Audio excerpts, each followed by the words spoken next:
A young child with white hair and red eyes gets attacked by another. However, his powers redirect the attack, causing the other child to be thrown back. The child is later attacked by grown men, but no matter how much they try, his powers reflect them back and injures them. Here, the child knows that nothing they can do will hurt him. He is invincible. He is the strongest Esper in Academy City. That child was the Accelerator. Many years later, a slender-looking white-haired boy is seen walking out of a convenience store carrying his groceries. Meanwhile, the girl who looks suspiciously like Misaka Mikoto is seen on top of a rooftop. The girl is holding a mounted sniper rifle, positioned to fire down the streets below. She adjusts the scope of the gun to accommodate the change in the weather conditions. The target is the white-haired boy. She confirms the target's name, Accelerator. She fires the gun several times, seemingly accurate. The bullet should hit Accelerator, however. In a flash, the bullet returns to its bearer, destroying the gun and hitting the girl. She is severely injured. Frantically, she staggers to run away, apparently afraid of something. She runs into the alleys and sees the object of her terror. There, awaiting her with a smile, the white-haired boy that should have been killed but still alive. It is daytime. Toma, a level 0 Esper, is walking to school to attend his makeup classes. Toma stops at a certain vending machine, apparently parched for a beverage. Toma has no change. As such, he uses a full 2,000 yen bill on the machine. He inserts the bill and presses a button. However, no beverage would come out. He coerces the machine to give him something, but nothing would come out. Because of this, Toma utters a familiar phrase. His predicament is interrupted by Mikoto, a level 5 Esper, who pushes him out of the way. Surprised at the arrival of the young rude girl, he asks to himself who she is. In an instant, Mikoto spins around and kicks the vending machine on its side, exposing her shorts to Toma. Predictably, the machine spits out a beverage. Mikoto then says that he can get the money back to him and demonstrates this by sending an electric current into the machine. However, the machine instead spits out several varieties of canned beverages. Knowing what would happen, Toma runs away while the vending machine alarm sounds. Toma rests on a bench when Mikoto comes up to him with the beverages she pilfered from the vending machine. Their conversation is interrupted by the appearance of Kuroko. Kuroko introduces herself to Toma and tells her that she is Mikoto's herald, and that Toma should check with her if he intends to hit on Mikoto. This irritates Mikoto so much that she releases her electric powers on Kuroko. Immediately after that, Toma hears another girl. He turns around to see a girl who has the same face and clothes as Mikoto. She says that she is Mikoto's sister, while describing on how she says her sentence. He asks the sister why she is referring to herself as Misaka. The sister tells Toma that her name is Misaka without delay. However, Mikoto suddenly yells at her, asking what she is doing here. The Misaka sister tells Mikoto that she is here for research, and as such, Mikoto calms down and asks her sister to come with her for a while despite her protests. Later, Toma meets Mikoto during the afternoon. Here, she is seen staring towards the horizon, seemingly deep in thought. Toma greets her, to which Mikoto acknowledges him with an unfazed expression on her face. Toma walks on and encounters Mikoto's sister again, this time trying to feed a black cat inside a cardboard box. Toma takes the cat with him. Toma and the sister arrive at a bookstore where Toma wants to buy a reference book for cats. Suddenly, a chill runs down her spine and we see Accelerator behind her. She lays down the feline and faces him. Gunshots can be heard in an alleyway. A sister falls down due to a powerful force. In the shadows of the alleyways runs Mikoto's sister.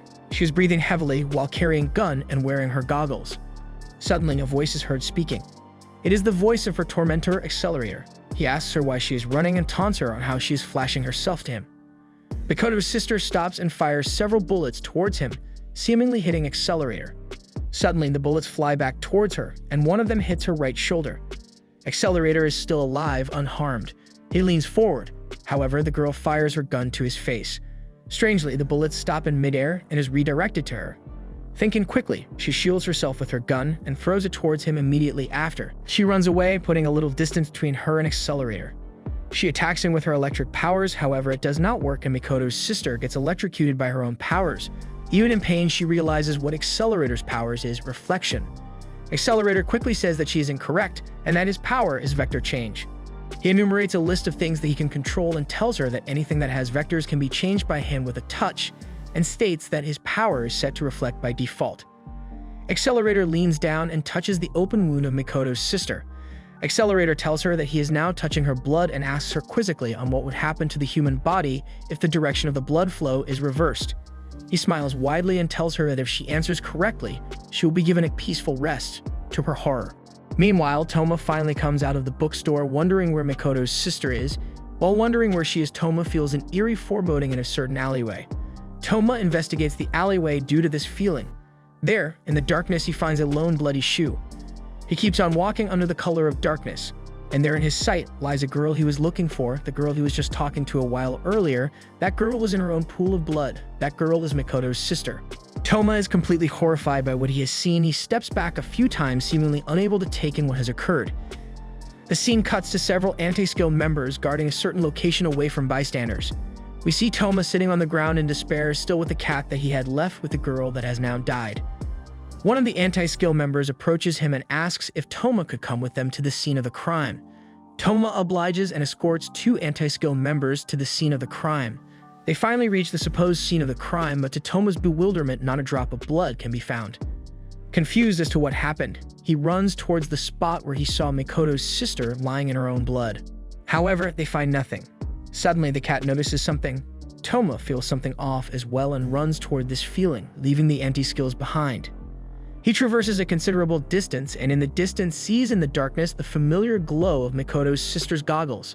Toma stops and looks at the person before confirming that she is truly alive, who at the moment is carrying a rather large bag, big enough to fit a person inside. Toma is stunned and asks how it is possible that she is still alive. However, the sister corrects him, stating that she has truly died. Shocked by her statement, Toma asks what she is carrying in the bag. The sister doesn't answer him, but demands Toma to decode a series of letters and numbers, seemingly a password. Toma does not what is happening, and as such the sister tells him that Toma is not part of the experiment.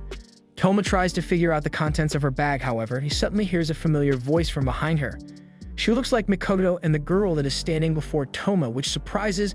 This girl talks of sisters, and another similar-looking girl talks on how she is apologizing for leaving the cat behind. Another one appears and says that the reason for her actions is because she did not want to involve an animal in their conflict. Another one appears apologizing for worrying him. Another one appears and another one, the Mikoto's sister that was carrying the bag, tells Toma that every one of them is Misaka. She calls herself Misaka 10,032 and tells Toma that she was the one Toma was interacting with all this time.